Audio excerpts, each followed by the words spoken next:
Balik lagi ke Mas Abrang, moga Mas Abrang. Atau Mas Helmi dulu. Ye. Baik Mas Doni, mari kita lanjutkan sinau bareng kita malam hari ini dengan tanya jawab buat teman-teman yang ingin menggali lebih dalam apa yang disampaikan Mas Abrang tadi. Kita beri kesempatan untuk naik sini 3 orang terlebih dahulu. Tengah, 1, ya Mas Doni minta tolong dibantu dipilih. Ya. Ada berapa orang? Maju. Oh banyak ya. Lebih dari 3. Kalau lebih dari 3 nggak apa-apa, tapi tolong disampaikan dengan Oke, Mas. Ringkas ya, bisa to the point. Cek, Ye. Oke, dimulai dari. Wah, banyak. Oke. Ya wis. Oke, Mas, dari jenengan, Mas. Kue pitu. 8 pitu. Orang 30 sisan. 29. Assalamualaikum warahmatullahi wabarakatuh. Sebelumnya saya mau mengulas sedikit dari mungkin pertanyaan saya berkaitan sedikit tentang politik dan pemerintahan. Boleh tahu namanya Mas? Nama saya Dika dari Ponorogo aja. Saya pernah mengutip dari cerita suatu pertemuan di ceritanya Mas Sabrang. Kita memposisikan diri di sebuah motor, kita mengendarai motor, kita menjadi penumpang dan kita hanya bisa memandang. Di sini saya menempatkan diri sebagai orang yang hanya bisa melihat tanpa bisa ikut campur dalam urusan tersebut. Cuma pertanyaan saya poinnya adalah tadi kan kita membahas tentang akhlak dan ilmu, sedangkan dari pesantren kita mendapatkan akhlak, sedangkan dari perguruan tinggi cenderung banyak ke ilmunya, ilmu pendidikan secara harfiah. Di sini pertanyaan saya, menurut Mas Sabrang, Mas rodok ndredeg. Jadi poinnya di sini saya menyoroti tentang apa yang terjadi di pemerintahan saat ini. Di mana saat ini yang terjadi adalah banyak orang-orang cerdas dan orang-orang pintar. Saya akui itu pintar, cerdas, tapi kecerdasan dan kepintarannya hanya untuk mengakali orang-orang yang tidak cerdas atau kurang beruntung untuk bergabung di dalamnya. Dalam langkah ini bagaimana cara kedepannya kita sebagai generasi penerus bangsa, Mas Abrang tentunya langkah untuk membuat mereka yang ada di atas pejabat-pejabat itu benar-benar punya akhlak dan bukan cuma hanya berilmu saja, tapi akhlak, empatinya itu juga berpengaruh ke rakyat-rakyat kecil.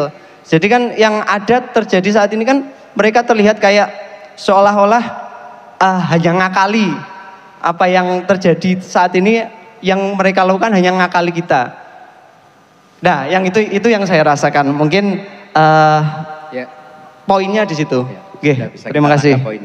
Mas Dika. Wassalamualaikum warahmatullahi wabarakatuh. Waalaikumsalam. Selanjutnya, singkat padat nih Mas G. Oke. Sebelumnya, assalamualaikum warahmatullahi wabarakatuh. Saya mengucapkan terima kasih kepada Mas Sabrang yang kemarin memberikan terlihat di sebuah video yang mengatakan 2-3 tahun ke depan bahwa pangan di Indonesia sangat dibutuhkan. Nah, di sini saya ingin menanyakan bagaimana teman-teman ini yang terutama generasi muda itu mampu memproduksi pangan. Jadi cara memotivasi mereka karena petani muda itu sekarang sangat jarang. Mereka hanya ingin mencari uang yang secara instan, tidak mau capek-capek lah istilahnya seperti itu. Terima kasih. Nama Mas? Nama? Perkenalkan, nama saya Syarif Hidayat. Saya seorang... Siapa Mas? Syarif Hidayat. Syarif Hidayat. Masih petani dan masih merintis ini sekaligus guru honorer. Matur suwun. Selanjutnya. Matur suwun. Kula paring asma Rizky, badhe nderek tanglet nyuwun tulung diwaosi Mas Sabrang. cara bijak menggunakan AI.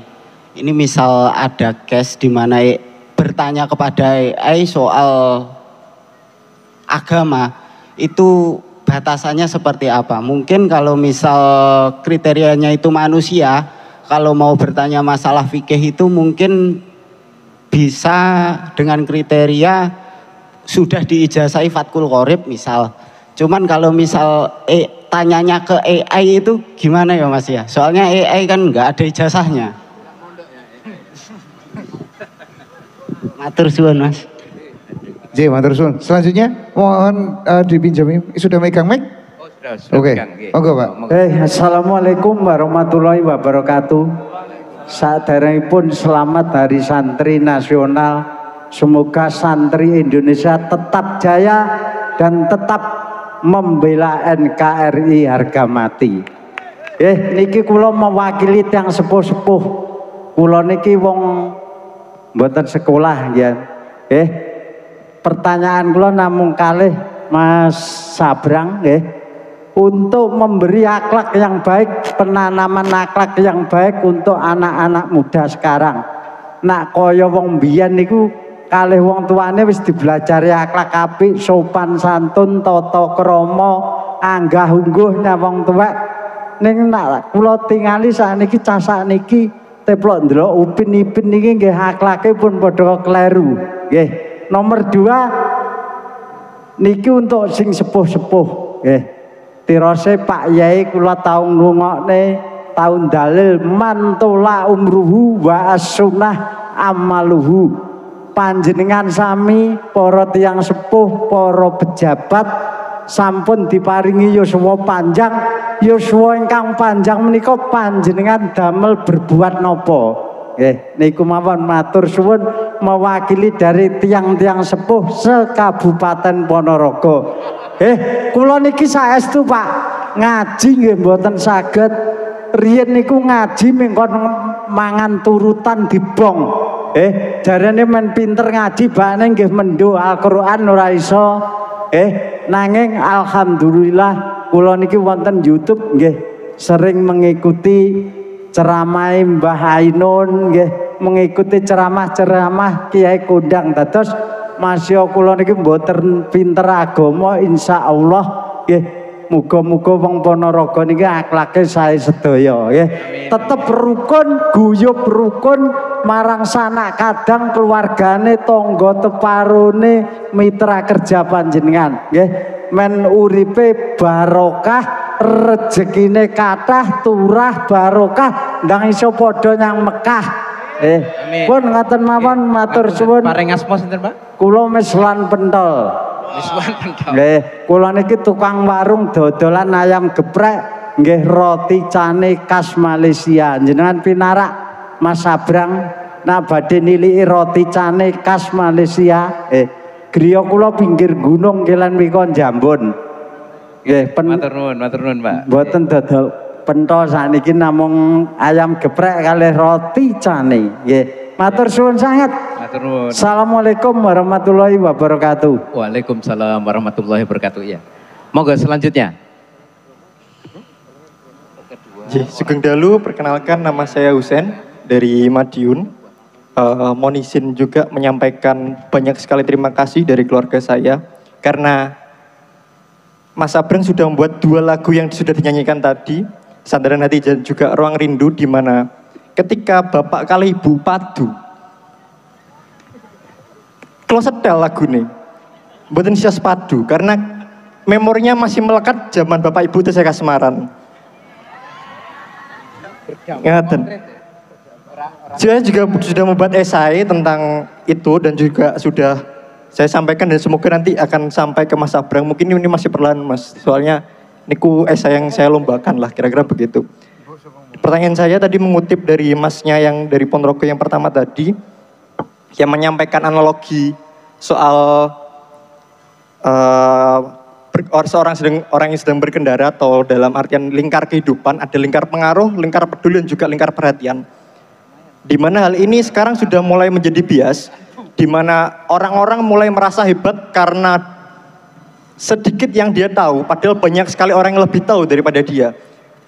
Jadi ini menyebabkan yang namanya matinya kepakaran, terutama dalam media sosial. Orang hari ini berbicara sepak bola, besok ganti berbicara soal pondok pesantren, besok lagi berbicara soal politik, padahal dia tidak mampu atau tidak sama sekali mengetahui soal itu. Nah, kira-kira untuk menyampaikan secara mudah kepada para netizen terutama, agar mereka juga tahu nih, tidak bisa menyuruh ikan memanjat pohon, bahwasanya tidak bisa menyuruh monyet untuk berenang. Karena sesuai bidangnya masing-masing orang itu punya expert bidangnya lah, kira-kira begitu. Terima kasih dari saya. Namanya siapa tadi Mas? Saya lupa. Husen. Husen ya. Nggih, matur nuwun. Silakan dilanjut. Nggih. Sugeng dalu, salam takdim saya kepada Mas Sabrang sama Kiai Kanjeng, salam takdim saya. Salam takdim saya juga kepada Yai Nartif. Tasih kemutan boten Pak kalih kula. 3 tahun yang lalu di jam kuliah kula derek roan teng pondok panjenengan. Nggih. Tadi kula pengen membawa pertanyaan atau proses dialog itu tadi tentang khidmah kiai dan khidmah kepada para sesepuh dan cerita dari Ibnu Abbas gitu. Nah, saya teringat ketika di pesantren para masyayikh itu sering menyampaikan awakmu oleh dadi santri modern sing penting berilmu, beramal, bertakwa dan dilandasi dengan akhlakul karimah gitu.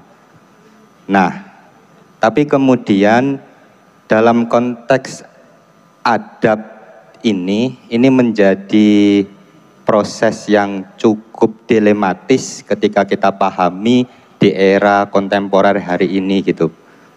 Nah, saya mau berdialog dengan Mas Sabrang itu kaitannya 3 aspek pertanyaan.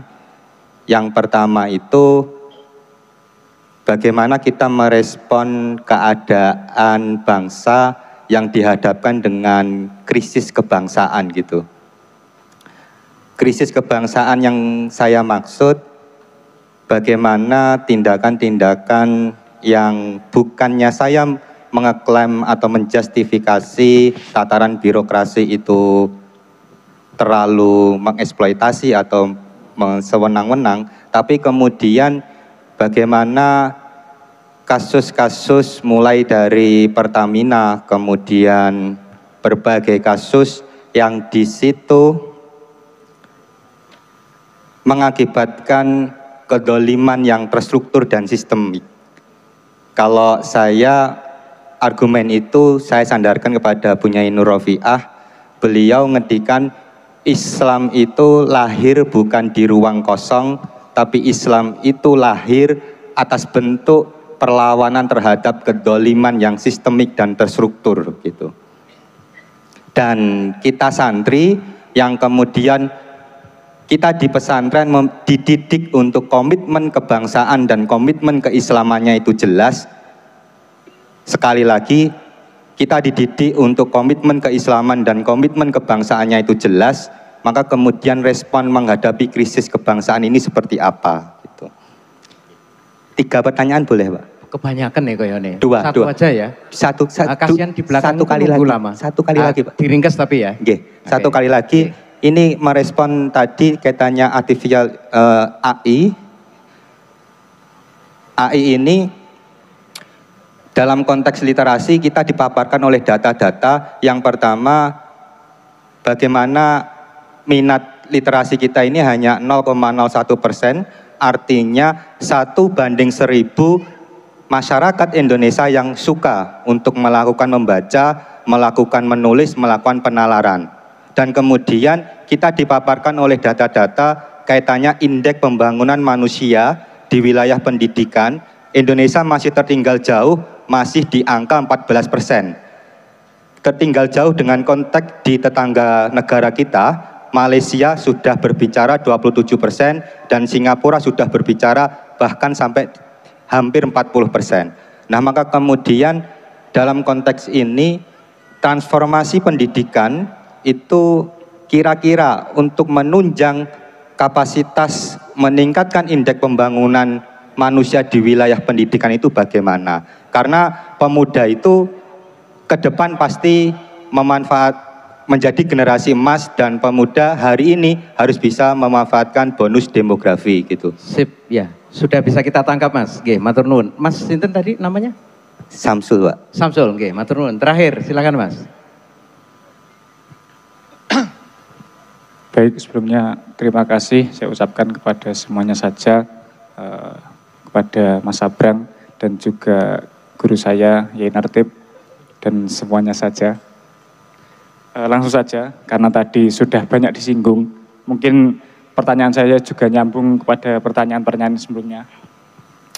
Pertanyaan saya adalah, hari ini kita menghadapi krisis kelas menengah, karena Mas Sabrang tadi mengatakan bahwasannya teknologi informasi hari ini itu berkembang sangat pesat, mulai dari Telegram, kemudian naik ke apa tadi, kemudian ke SMS, kemudian WhatsApp dan seterusnya, sehingga masyarakat ini gagap menghadapi perkembangan zaman. Pertanyaan saya adalah, secara lokal, entah di Ponorogo sendiri atau di daerah Jawa Timur ini, mau dipotret seperti apa nilai-nilai spirit nasionalisme dari dalam menuju luar.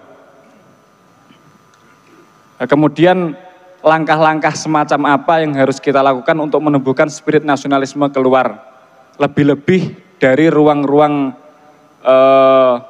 pondok pesantren dan juga lokal masyarakat pada keseluruhannya. Tadi juga disinggung masalahnya dari masnya yang dari barat tadi terkait pemuda hari ini itu tuh minim minatnya untuk bertani seperti itu. Dan tadi saya ulangi, pertanyaannya adalah langkah-langkah semacam apa yang harus kita lakukan untuk menumbuhkan spirit nasionalisme keluar. Karena untuk spirit nasionalisme ke dalam ini sudah selesai di bidang pendidikan tadi, SD, SMP, dan SMA. Terima kasih. Oke. Namanya siapa tadi? Hamdani. Hamdani, oke, terima kasih. Tepuk tangan untuk teman-teman kita semua yang sudah mengaturkan pertanyaan buat Mas Sabrang. Kita doakan Mas Sabrang kuat menjawab semua pertanyaan yang banyak ini. Monggo Mas Sabrang, saya persilakan waktunya dan kesempatan.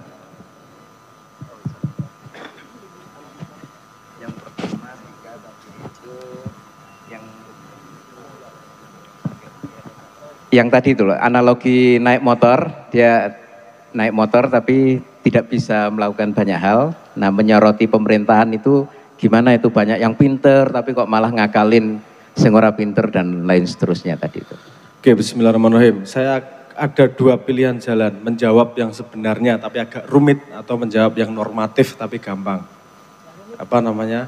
Paling gampang kan ya kita cuma teriak-teriak, pokoknya ayo berubah, dorong-dorong gitu. Tapi kalau mau ngomong yang sebenarnya, situasi tidak pernah semudah itu. Ada kompleksitas di situ. Kalau kita, jebakan pertama adalah ketika kita mengeneralisasi. Pemerintah, nah itu generalisasi udah. Pasti karena pemerintah terdiri dari orang-orang, lembaga-lembaga, ada macam-macam lah.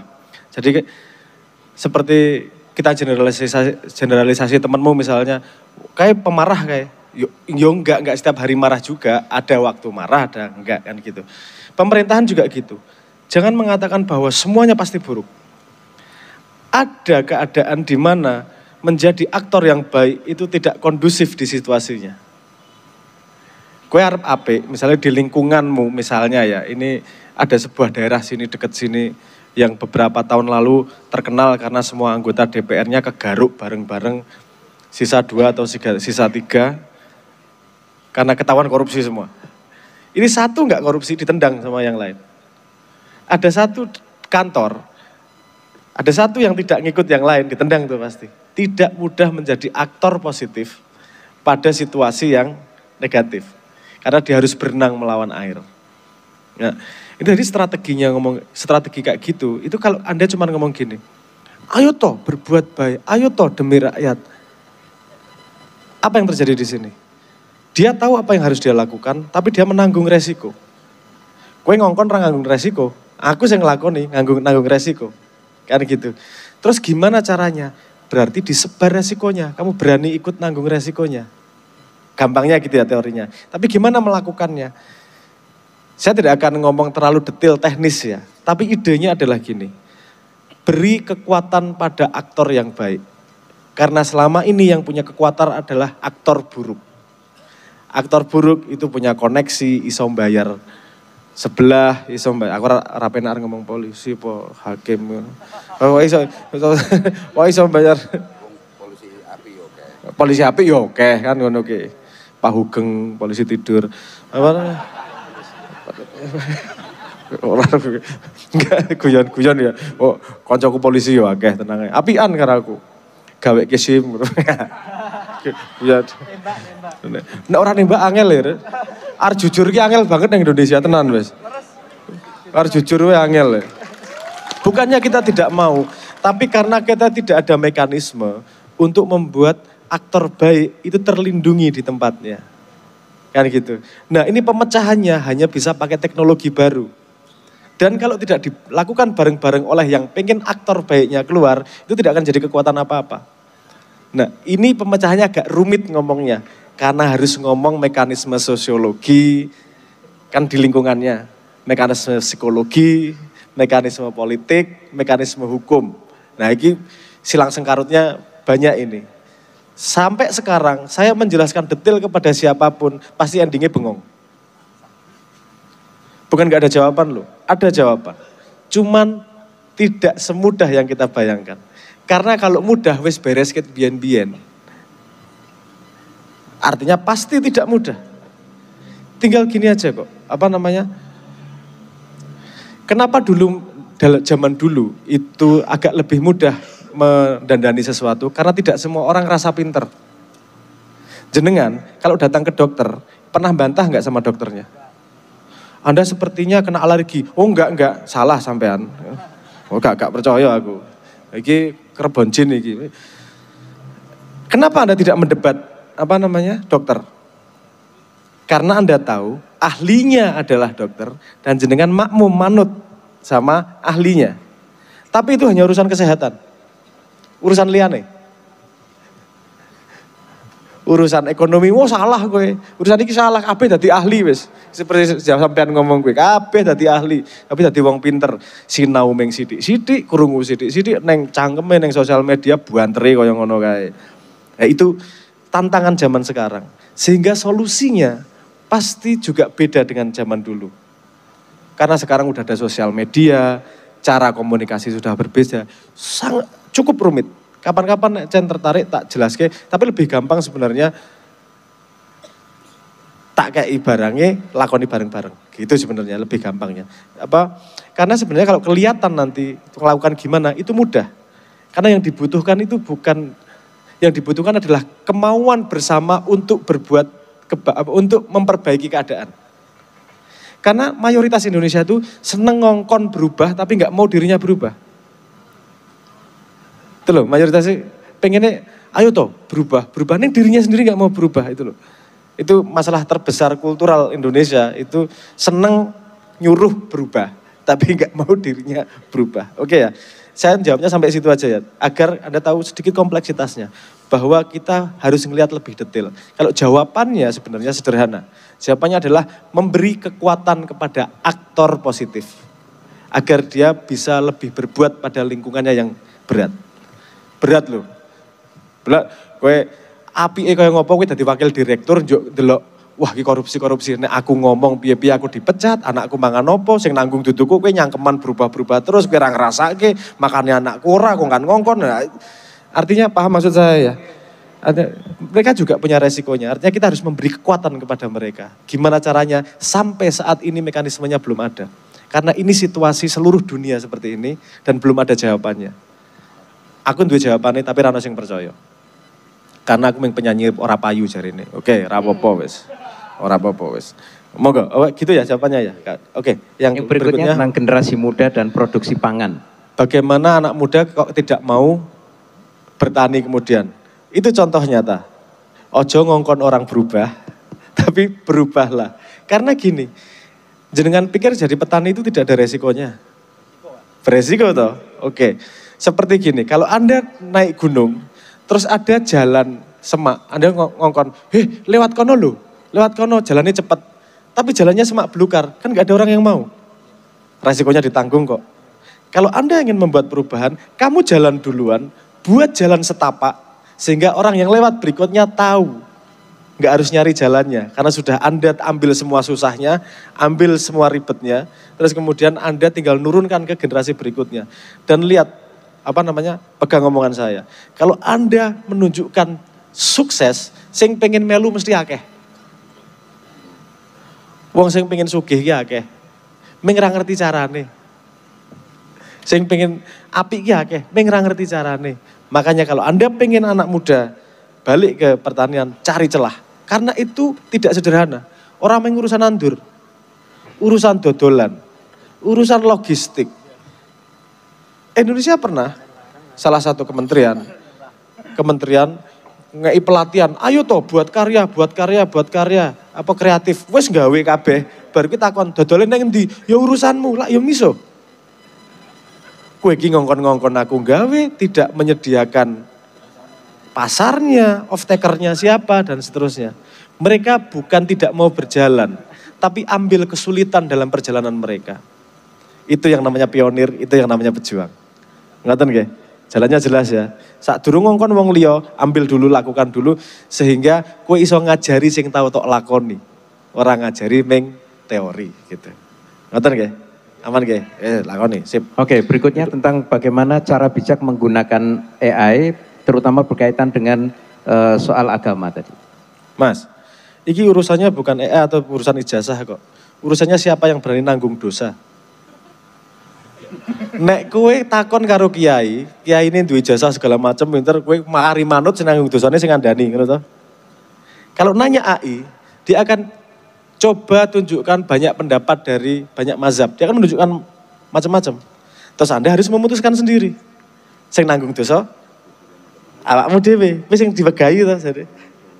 Pengene meng gantol tok manut sing nanggung dosa sing ngandani kan gitu. Karena kebaikan, kebenaran itu tidak harus datang dari mana-mana. Gusti Allah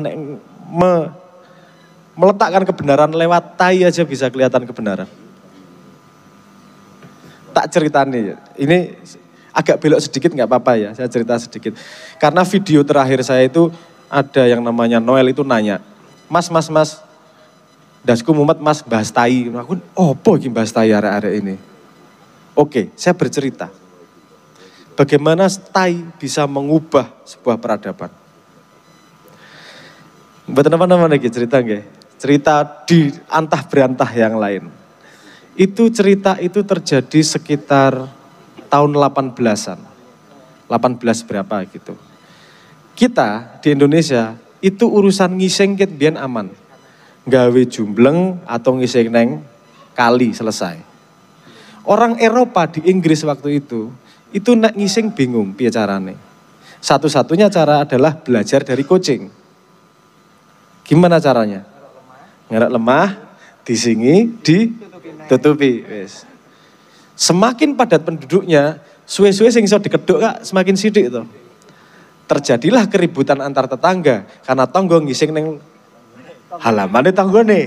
Lho kita ini sapa iki? Ya ributan lagi. Kita ini sapa? Angel ngetrek tai iki kemudian. Ributlah mereka.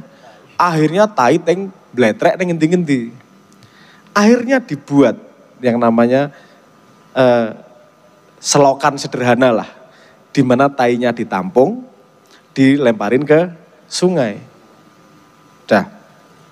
Terus berjalanlah itu. Sekitar 30 tahunan, kabeh tai sak kutho lembune neng kali. Satu kota jadi sangat bau luar biasa. Mambune jadi luar biasa, baunya. Sampai bau, karena sungainya ngelewati depan gedung DPR, gampangnya gitu ya. Sungainya, DPR ini mulai ngambu ki. Waduh, kok mambu tai dino-dino ki. Mereka buatlah undang-undang. Biasanya undang-undang jadinya berapa lama? 9 bulan, bisa 2 tahun, kan gitu. Bisa 10 tahun lebih bisa. Itu 18 hari langsung jadi undang-undangnya. Kenapa? Karena mambu tai. Urgen ngerasake sendiri, DPR ngerasake lorone. Tidak hanya teori. Indonesia, wong lewati macet wae nggo tutut wiwi. Ora gelem ngerasake lorone iki lho. Masyarakat ki loro, penderitaan.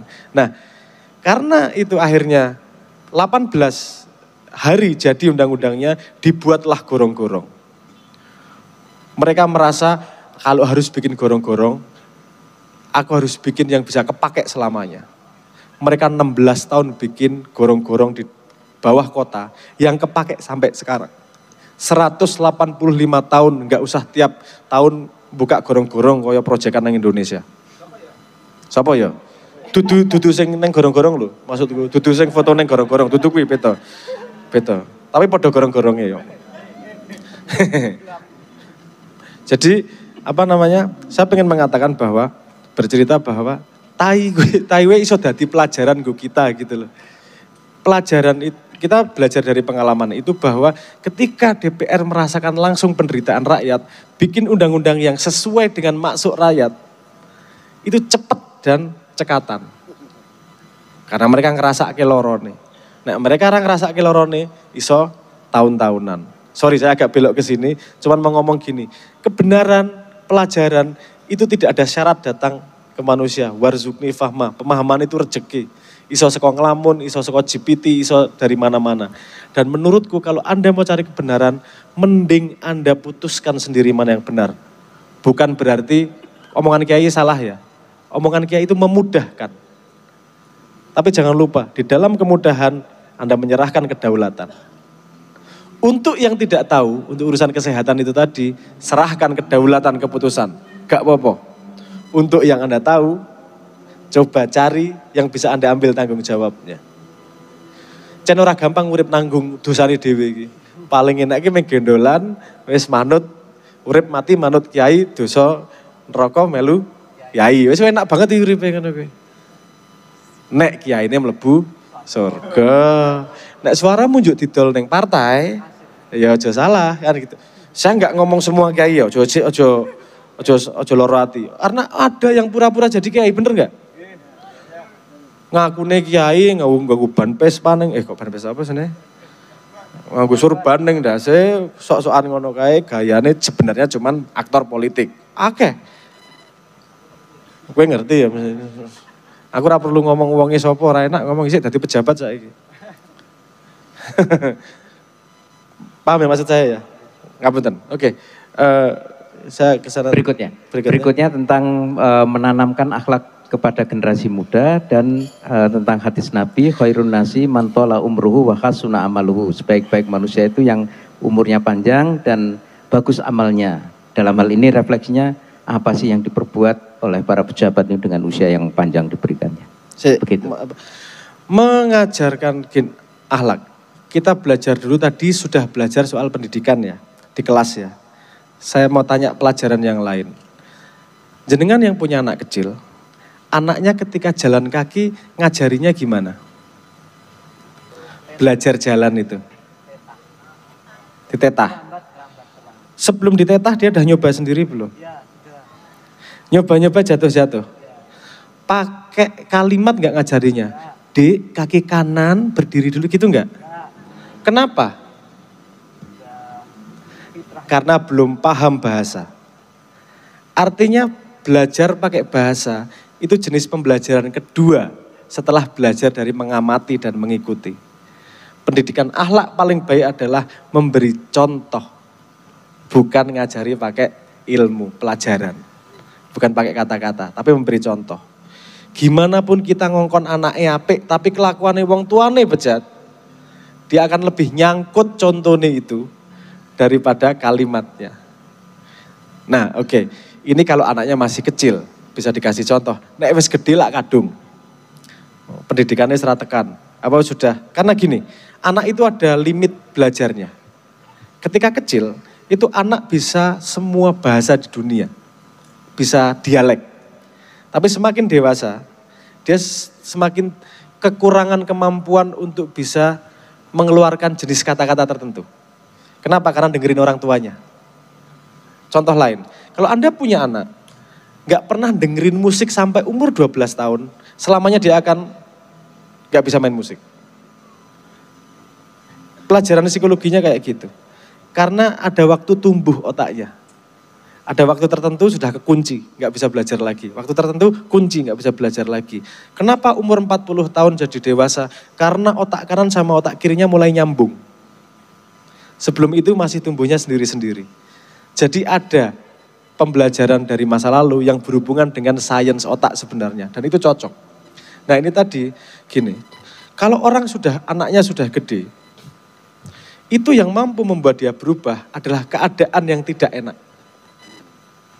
Karena kalau keadaannya enak, dia nggak akan berubah. Kalau keadaan nggak enak, dia akan berpindah tempat. Paham maksud saya? Contohnya gini. Mohon maaf, ada istilah yang namanya, kalau zamannya Dewi Nomben apa? MBA. Apa? Married by accident. Apa? Hamil sebelum menikah. LKMD. Lamar kari meteng di LKMD ada. Di sini ada kejadian seperti itu. Banyak. Oke. Zaman saya muda, itu masih ada, zaman saya dulu masih muda, wis tua soalnya, agak muda. Itu dulu ada yang namanya sanksi sosial. Jadi dia disingkirkan dari sosial. Sekarang terjadi enggak? Itu yang saya sebut kenapa akhlaknya semakin tidak terjaga. Karena lingkungan sendiri tidak ikut menjaga. Lingkungannya tidak membedakan mana yang baik, mana yang buruk. Efeknya sama aja kok, diterima kok, nggak ada efeknya. Jadi segala sesuatu yang tidak ada efeknya, itu pasti akan dilakukan terus. Kalau ada efeknya benar-benar, baru dia akan berubah. Digiring satu kampung, wong maling diarak, itu akan punya trauma itu. Kalau sekarang maling tinggal bayar,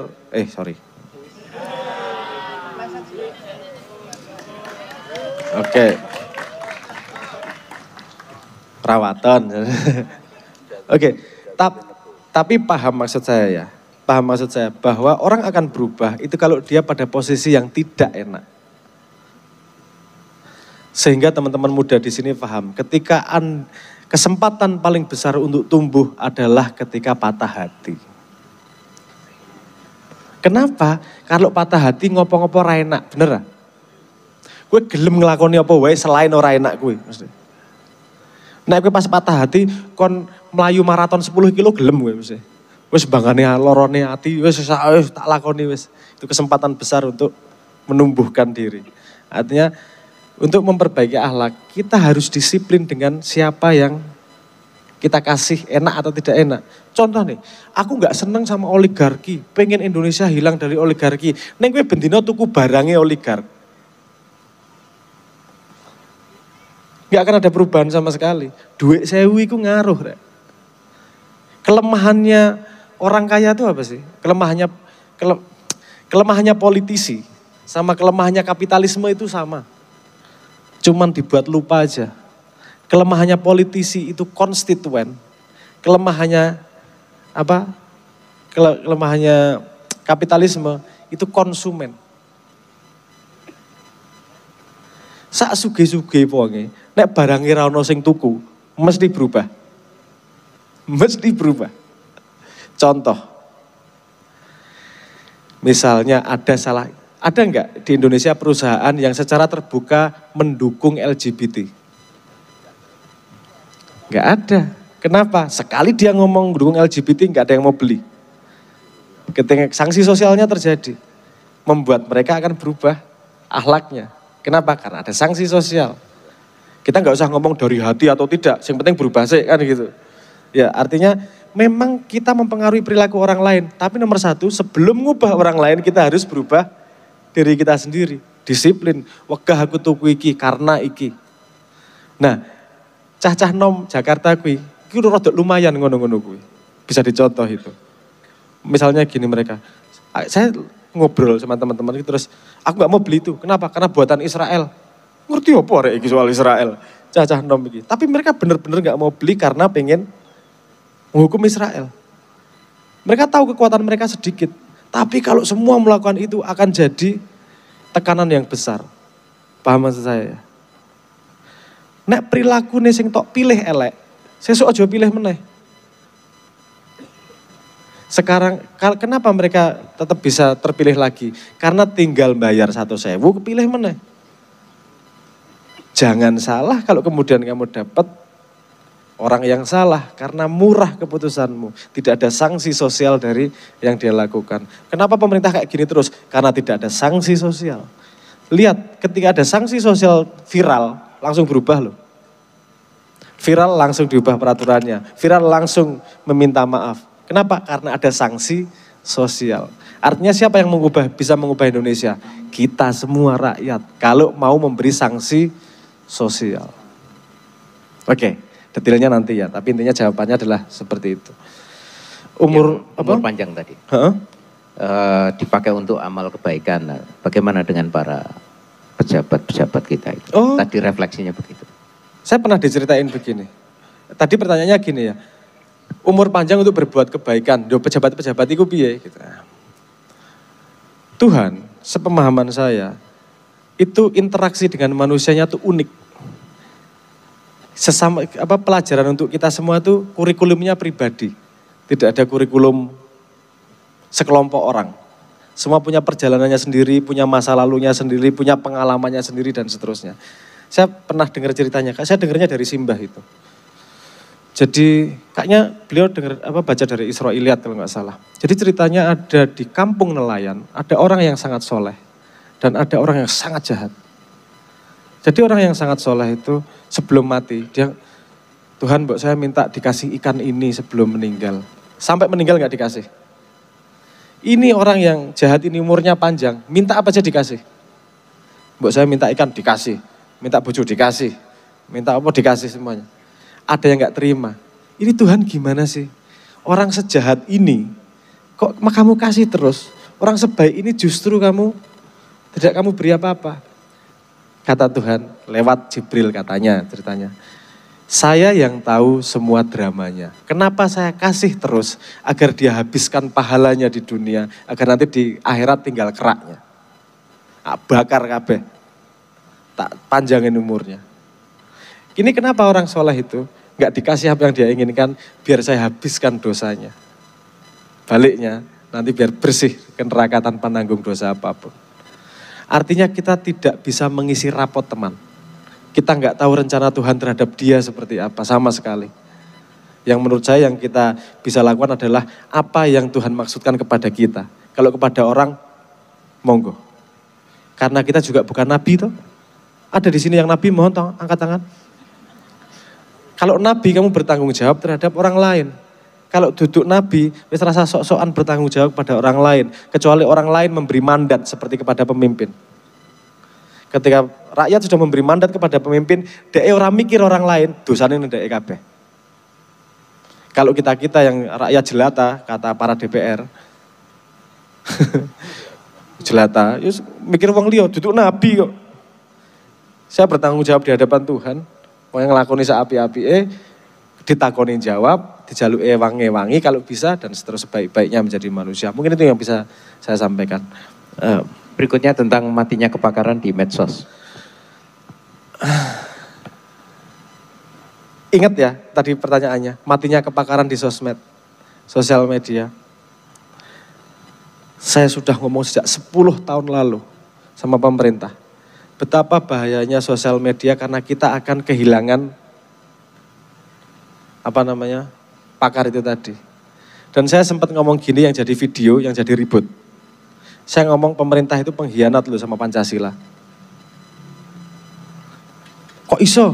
Cangkem gue aku diseneni karo wong sak Indonesia terutama buzzer-buzzer gue. Kamu pernah melakukan apa di Indonesia? Berani ngomong seperti itu, sandari ngono toh. Wow, kalaupun saya tidak melakukan apa-apa, saya tidak ikut merusak Indonesia. Minimal ngono. Oke, gini. Ada satu nilai di Indonesia, itu yang telah ditransformasikan sehingga kita kehilangan kebakaran. Namanya gotong royong. Jenengan masih melakukan gotong royong? Mingguan atau mungkin bulanan, resik-resik desa, whatever. Apa sih gunanya gotong royong? Saya tanya aja, Kalau ada orang yang nggak pernah ikut gotong royong, dia nyalon kepala desa, kepilih nggak? Nggak bakal. Oh, gotong royong wera tahu kok, kan gitu. Artinya apa? Artinya gotong royong itu satu, memecahkan masalah bersama. Nomor dua, kita saling menilai. Kita mau nggak sih bareng-bareng? Nomor tiga, kamu ahli apa sih? Paham? Kalau gotong royong, oh cah iki pinter ngeduk, gotong royong besok kon ngeduk meneh. Sinoman, oh cah iki nek nggawa piring pecah-pecah, ojo nggawa piring, dari bagian isah-isah wae. Bener nggak? Itu dalam dunia modern namanya division of labor. Pembagian pekerjaan berdasarkan skillnya. Nah, interaksi sosial itu cara Indonesia untuk tidak kehilangan kepakaran. Dan pemerintah kemarin itu selama 2 periode bikin aplikasi lebih dari 16.000, nggak ada satupun yang ngurusin tentang gotong royong. Itu kenapa saya nyebut pengkhianat. Kamu gotong royong cuman diomongkan di mulut, tapi tidak dibawa maju ke teknologi nih. Bikin aplikasi-aplikasi, nanti aplikasi yang membawa nilai tradisional kita tuh mana? Sehingga dunia publik kita, sosial media disetir oleh luar negeri. Siapa yang punya Facebook? Amerika. Siapa yang punya TikTok? Amerika, Cina. Alat perang modern itu yang namanya sosial media. Karena Anda lebih menghormati, contoh gini, saya nggak ngeklaim dulu, saya tanya dulu. Kalau ada yang DM Anda, followernya 1 juta sama followernya 10 yang kamu balas duluan yang mana? 1 juta atau kamu nggak peduli dia pakar, nggak perlu dia apa, tapi followernya 1 juta. Itu membuat kita kehilangan orientasi.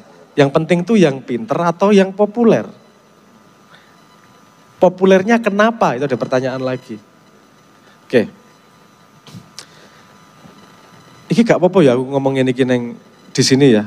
Ngomong agak ngelihat memandang dunia gitu ya. Oke ya. Cah-cah nom kan sudah dengan internet. Sosial media itu benar-benar alat perang dunia. Yang merusak utama itu TikTok. Mohon maaf. Anda lihat 3 bulan yang lalu, Israel itu rencana mau beli TikTok. Kenapa? Karena dia adalah senjata paling hebat, paling mematikan di dunia. Di semua negara yang masuk TikTok, karena TikTok tidak bisa dihalangi oleh undang-undang. Tiba-tiba masuk ke HP-mu, bahkan masuk ke kamarmu. Bahkan masuk ke toiletmu, ya enggak? 2022, kalau nggak salah 2022, saya bisa salah. Tapi 2022 atau 2023, itu ada survei di seluruh dunia. Anak mudanya cita-citanya jadi apa? YouTuber, influencer, konten kreator. Kecuali Cina. Di Cina, itu anak mudanya cita-citanya jadi scientist, dokter, astronot. Kenapa? Karena di Cina tidak ada TikTok. Di TikTok diubah jadi yang namanya Douyin. Algoritmanya dipegang oleh pemerintah. Yang kedorong ke anak-anak itu bukan yang joget-joget. Yang kedorong ke anak-anak adalah konten-konten science. Konten-konten kreativitas. Bukan konten-konten yang tidak ada bobotnya, joget-joget atau ngata-ngatain orang. Sehingga yang naik, yang populer adalah konten-konten yang seperti itu. Ini saya juga pengen menjawab ini tadi. Siapa tadi yang nanya ya? Tentang itu, tentang bagaimana menumbuhkan nasionalisme. Ponorogo. Oh. Karena tadi bilang nggak punya tambang, nggak punya Laut. Nggak punya pantai, punyanya budaya, karya. Gimana untuk menumbuhkannya? Ini contohnya ini nih. Sorry ya, saya agak panjang ya. Ini muga-muga sing para pejabat ngrungokke iki pelajarannya. Kenapa di sini ada yang baca Naruto, Shingeki no Kyojin, Frieren, ada ya, One Piece,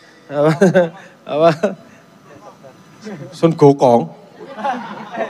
Kadoan gue Sun Gokong. Gue iki ya Naruto, Uchiha Naruto. Nah, kenapa bisa meledak dunia itu dari Jepang?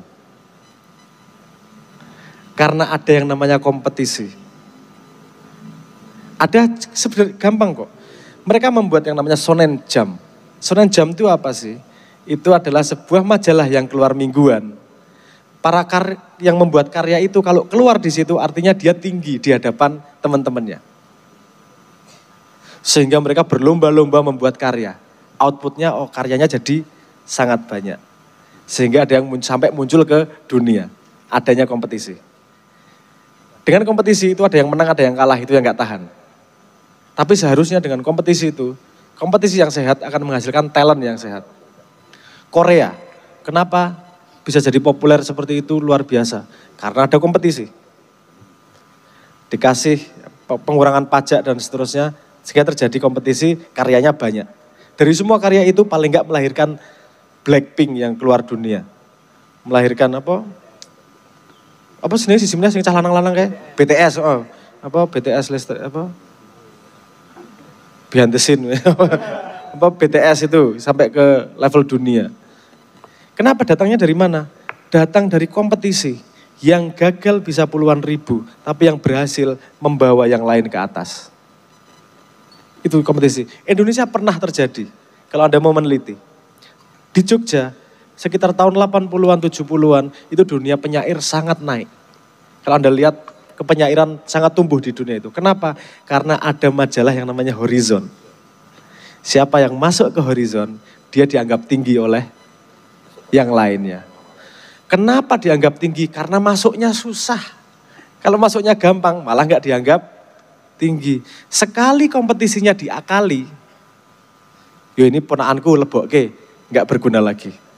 Lihat tuh, yang namanya kejujuran dan meritokrasi itu akan membangun semuanya. Kalau pengen Ponorogo menjadi banyak karya, bikin kompetisi-kompetisi yang tidak ada kecurangan di dalamnya. Naikin bener talent. Indonesia penduduknya 300 juta, nggak mungkin nggak bisa menemukan orang 11 yang bisa masuk Piala Dunia. Mesti ono lah, ono wong sing salah DNA-ne nek mlayu ora tau kesel, ngono kan mesti ono paling ora lah. Meng ora ketemu wae ora duwe udel wonge piye wis Tapi kan ini tidak ditemukan orang-orang seperti ini dan tidak di dalam tanda petik tidak ketangkep. Kenapa? Karena sistemnya yang mohon maaf, betapa pentingnya yang namanya sistem untuk ngangkat itu. Jadi Ponorogo tidak perlu minder kalau nggak punya tambang, nggak perlu minder nggak punya laut, tapi punya manusia. Gimana ngolah manusianya? Jangan lupa nenek moyangmu pernah menghasilkan reok Ponorogo. Sekarang tugasnya anak muda mau melahirkan apa di zaman yang sekarang. Pemerintahnya naik pinter gawe beberapa jenis kompetisi bermacam-macam yang menaikkan talent-talent tersebut. Ning syarat kuwi, kompetisi ini kudu jujur. Kalau dia dicurangi, wis ngerusak. Wis. Next. Berikutnya, bagaimana menghadapi situasi bangsa yang diliputi krisis kebangsaan dan juga bagaimana mengenai minat literasi yang rendah. Mas, minat literasi rendah, emang saya nanya sederhana. Kalau saya baca banyak, gunanya apa buat saya? Ini kan Anda pengen mengembangkan literasi. Iya Pak. Kalau anaknya nanya, kalau saya baca banyak, wong nggak baca apa-apa main game bisa jadi wapres kok. Apa terus? Sorry. Yo maaf. Aduh, kuculan aku. Maksudnya orang ngece. Yang saya tonton tuh kayak gitu, nak ditakoni tenanan kok kayak jawab soal game kok lancar nak jawab nang Najwa kayak kok ora tau moco ngomongnya kan gitu. Pertanyaannya sederhana. Iya. Orang mau melakukan sesuatu itu kalau ada gunanya. Untuk menumbuhkan nalar kritis, Pak. Nalar kritis buat apa, Mas? Nalar kritis itu untuk kepekaan sosial. Bagaimana teori yang sudah dibaca itu bukan hanya berhenti pada ranah teori atau menara gading yang kemudian harusnya. Kowe jawab ngono kuwi karo cah loro SD. Kamu nggak punya. Aku tahu semua argumentasinya itu. Kita ngelihat aplikasinya di lapangan. Karena masyarakat dan anak kecil itu tidak bisa dijejeli konsep-konsep seperti itu. Pertanyaannya sederhana, kalau saya baca saya dapat apa? Anda harus bisa menjawab itu. Kalau Anda nggak bisa menjawab itu cuma teori semua yang Anda sendiri tidak bisa mengaplikasikannya. Sama aja. Nek pinter kayak ngopo? Wong sing dadi munggah duduk sing pinter kok, tapi kenal sapa apa anake sapa kok. Paham ya? Maksud saya, betapa pentingnya yang namanya ekosistem jujur itu. Kalau ekosistemnya jujur, golek wong pinter tenan, otomatis anak-anak akan membaca, otomatis ini akan rajin belajar, karena mereka tahu belajar itu membawaku ke sebuah tempat. Nek anak sapa, aku rasa ganti bapak ya. Itu urusan nasib berarti. Ngapain saya perlu berusaha, ngapain saya perlu belajar, ini membawa saya kemana? Ini dengan keadaan kayak gini nih, Ponorogo itu untuk menjadi sinar di Indonesia itu mudah. Saking gelapnya Indonesia. Tenan. Gak usah gini, kasih waktu dengan sistem yang benar akan muncul sendiri. Seperti Anda menanam padi, itu tidak diceramai. Anda kasih pupuk yang tepat, Anda kasih air yang tepat, dia akan muncul-muncul sendiri dan akan berbuah sendiri. Begitu juga memperlakukan masyarakat. Kasih pupuk yang tepat, kasih air yang tepat akan muncul talent-talent sendiri. Mungkin gini, dari 1000 talent hanya satu yang akan berhasil. Jangan anggap itu sebagai kegagalan. Karena satu yang berhasil akan membawa 999 yang gagal menjadi lebih terangkat. Mekanisme investasi itu memang seperti itu. Kamu invest ke 100 tempat yang berhasil 2 cukup. Yang lainnya akan ikut keangkat. Itu namanya berpikir sosial. Sedih aku Indonesia ini. Karena ini urusan cara berpikir ini. Beda loh. Saya kasih sederhana. Waktunya masih cukup nggak? Tinggal sebentar lagi. Oh sebentar lagi. Ya. Oke. Sekalian. Ndasmu. Mesti rantai gawean. Guyon. Gini. Cara menghadapi sesuatu itu berbeda berdasarkan skalanya. Saya kasih contoh gini. Saya kalau nanya sama pemimpin selalu ngukur seberapa sih dia paham situasi. Contohnya gini. Kalau Anda nyuruh satu orang untuk berbuat sesuatu, apa yang Anda lakukan? Banyak pilihannya. Anda bisa nodong. Anda bisa mbujui. Anda bisa ngasih iming-iming. Anda punya pistol, todong dase. Selesai. Satu orang akan berubah. Enggak berubah. Nyebrang sungai, gampangnya gitu saja. Gimana kamu bisa nyuruh satu orang nyebrang sungai? Mudah apa susah? Caranya kan banyak. Kuwi duwe pistol, tembak todong dase nek ra nyebrang tak tembak dasmu. Dia akan nyebrang. Oke. Kalau 10 orang gimana? Pakai pistol. Dikeroyok kuwi cah 10. Beda iki carane iki. Kalau sekampung gimana? Gimana? Makanya perlu cara, strateginya gimana untuk mengajak, mengubah orang sekampung. Kayak itu tadi. Kalau Anda bergerak duluan dan di sana ada emasnya, orang akan ngikut otomatis. Paham maksud saya? Jadi mimpin sePonorogo itu cara berpikirnya, strateginya itu sama sekali beda dengan mimpin satu keluarga ataupun satu kampung. Kalau Anda berpikir tadi bahwa ayo anak muda kemudian semuanya membaca, berpikirnya jangan personal. Berpikirnya adalah komunal. Gimana nih ngajak mereka dengan pemahaman yang berbeda, dengan latar belakang yang berbeda, mau bergerak bersama. Dan yang paling mudah menggerakkan manusia itu adalah reward. Paling mudah. Paling mudah. Dikai reward mangkat kabeh.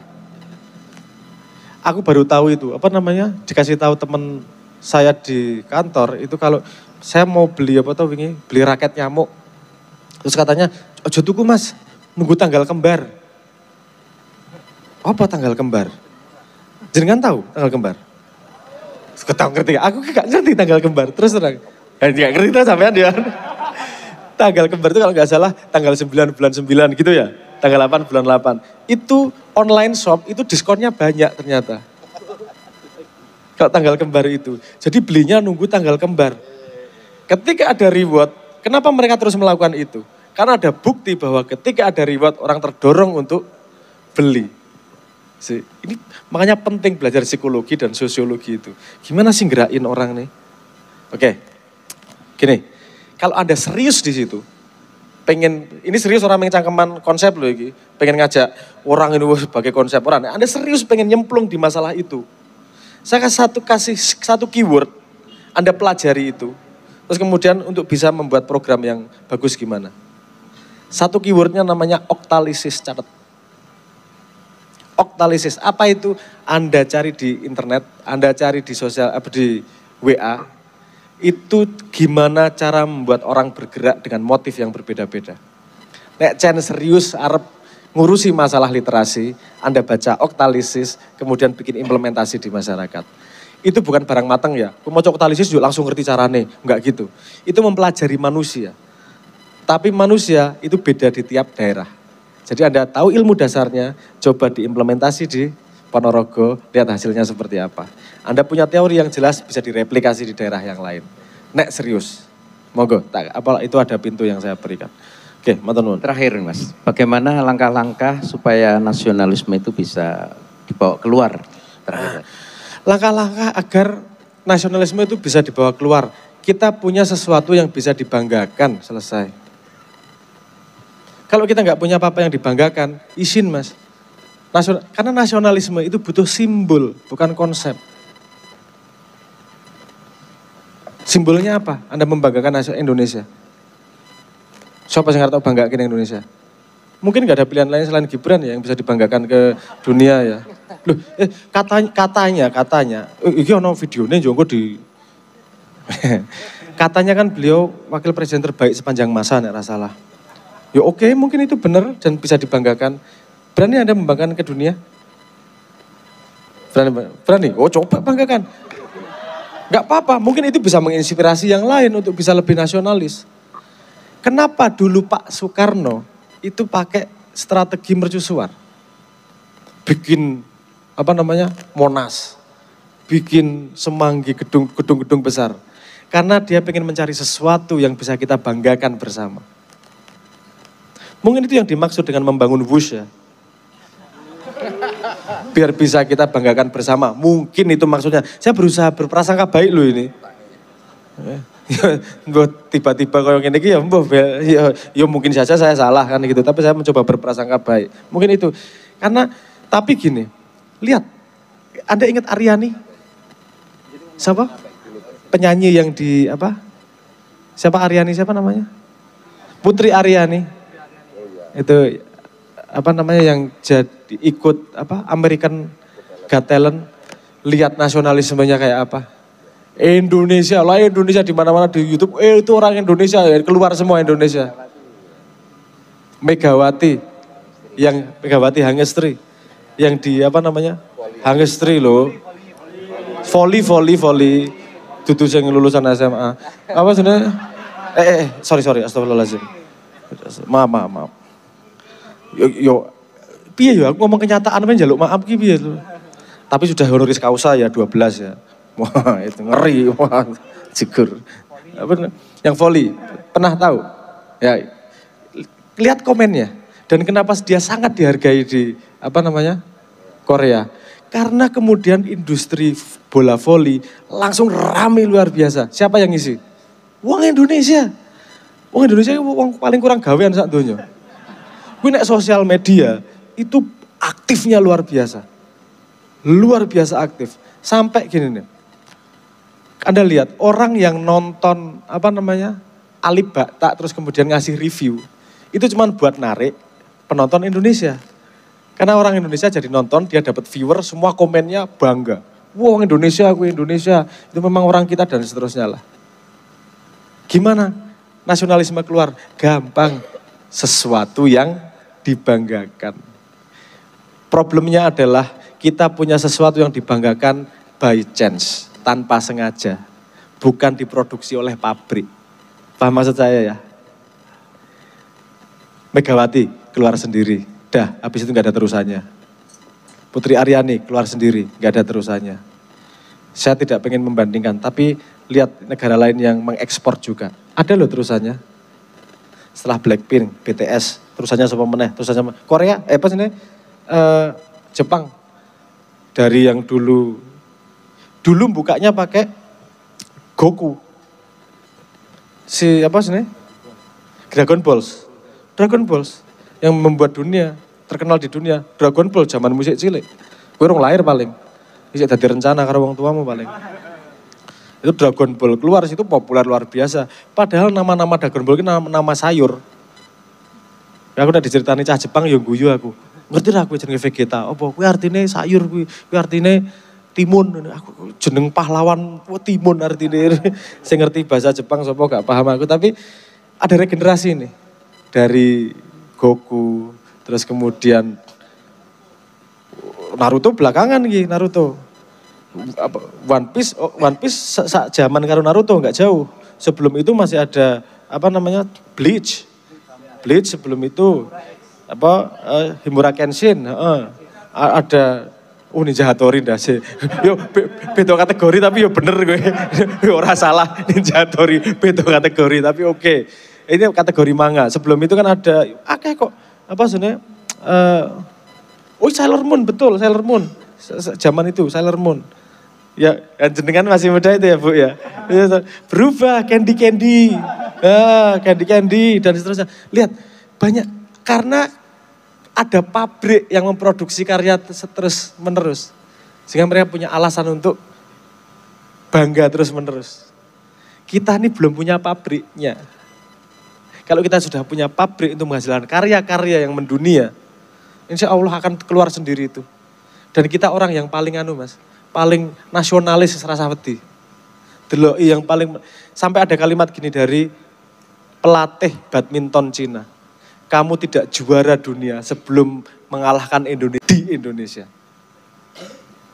Itu pelatih badmintonnya Cina. Kenapa? Karena paling mengerikan main badminton di Indonesia. Penontonnya ini kaya ngejak perang orang nonton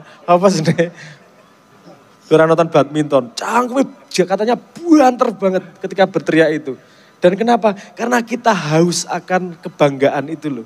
Kita haus akan prestasi yang bisa kita angkut bersama. Ayo Mas, kita jadi juara apa lah? Juara OnlyFans apa ngono lah. Juara.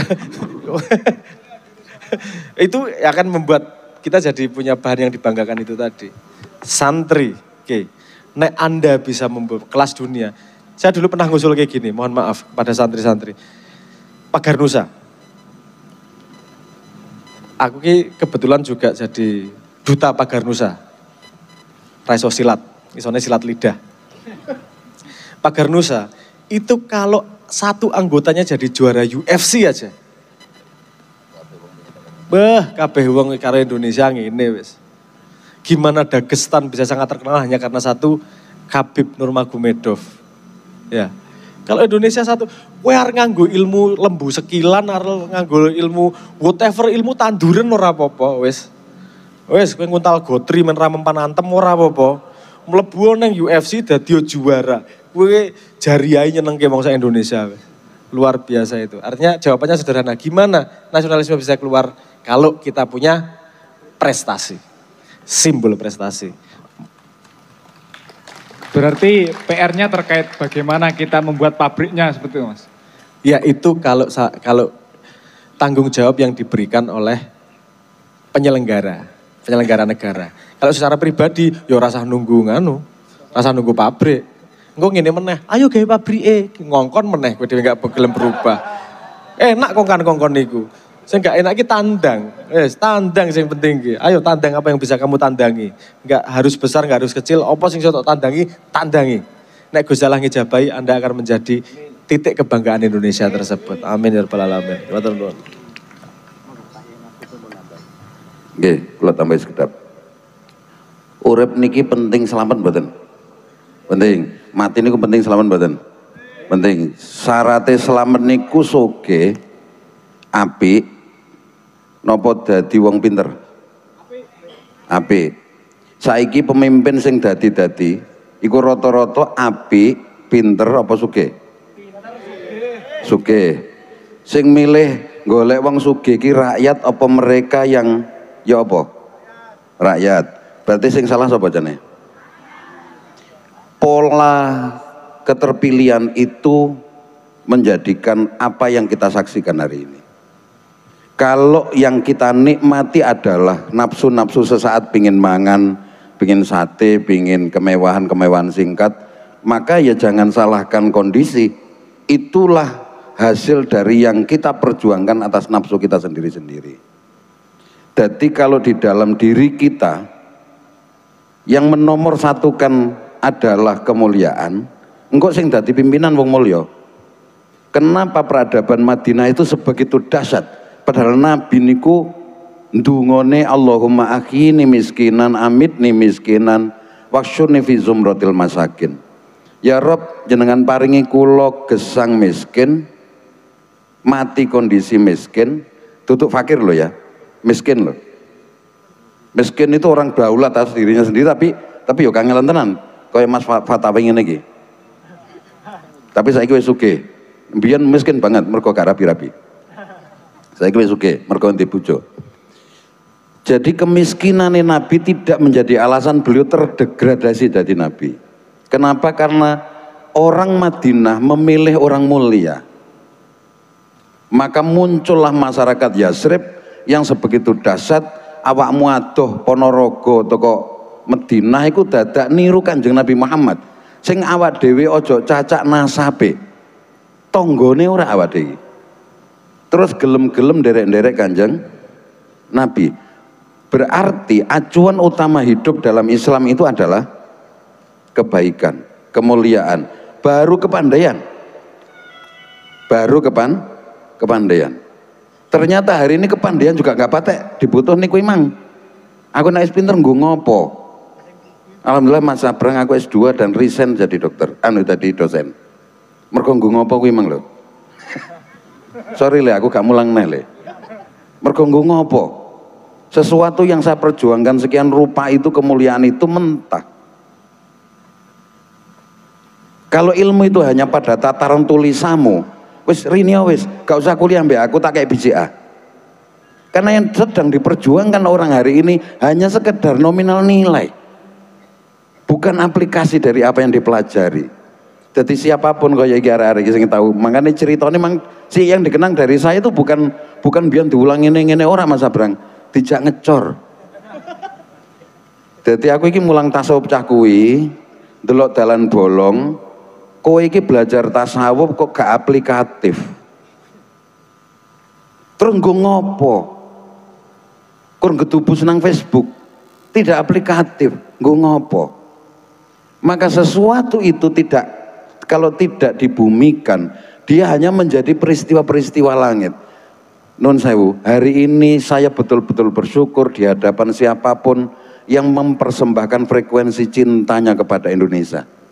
Saya meyakini sungguh-sungguh, ana wong sakmene mbiyen iki gak ono sing dibayar iki. Loh, pilkada iku sampean yo gelem lho nggo sowi ngene iki. Ngenti naplop to kowe, coba jujur ya kowe. Jadi salah satu yang kita syukuri Mas Abrang hari ini, aku gak memuji Sugiri Sancokoyo. Kalah tuh kan kalau secara materi ya toh. Kita harus bersyukur dengan sosok ini. Mergo wong iki gelem mempertahankan kesederhanaannya sampai hari ini. Sampai hari ini. Jadi wong iki nyapa tak belani saat itu. Yo nek salah tetep tak pisui nyapa. Maka saya tidak masuk di lingkaran apapun di pemerintah ini. Apapun, kan duwe jabatan aku. Lho nek aku duwe jabatan ditandatangani bupati, aku lani sore bupati. Engko nek aku moro nang pendopo nang omah bupati kan mosok kiai kok sowan nang bupati, ora asik wis piye. Endang-endang anak. Ke bahasa Pak Bupati niku secara institusi aku rak mengkiaikan diri ya, karena beliau melihat keilmuannya itu, maka iki mbok endang-endang. Ngeten, ojo terlalu curiga nang kiai ide-ide kekuasaan, karena ada beberapa momen yang butuh untuk disentuh. Butuh untuk diingatkan. Butuh untuk pisuan-pisuan guyonan. Dan itu ternyata aplikatif. Itu aplikatif. Itu saya rasakan betul. Maka saya betul-betul bersyukur hidup di Ponorogo ini reok tumbuh sekian rupa, mendapat pengakuan ICH itu pengakuan jadi itu serap penting nih aku. Cuman kan hari ini wong dodolan Allah wae diiklankan, apalagi menjual kebudayaan, menjual kemuliaan.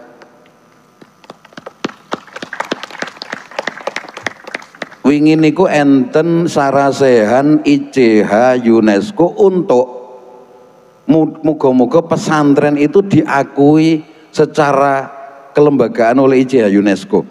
Iku nek wong cekak mikir, iku yai-yai iku nyapa kok jelundrunge sampai nang ICH UNESCO barangnya kaya ora ngerti Gusti Allah wae. Ngeten. Hari ini butuh namanya promosi.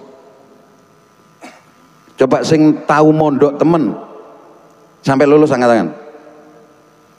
Jadi kan santri protolan kabeh to. Iya Mas. Artinya bahwa ini menjadi keasikan tertentu. Malam ini kita menjadi saksi bahwa Ponorogo muga-muga menjadi awal-awal kebangkitan dari peradaban Indonesia Raya ini. Emas-emas akan tumbuh di sini.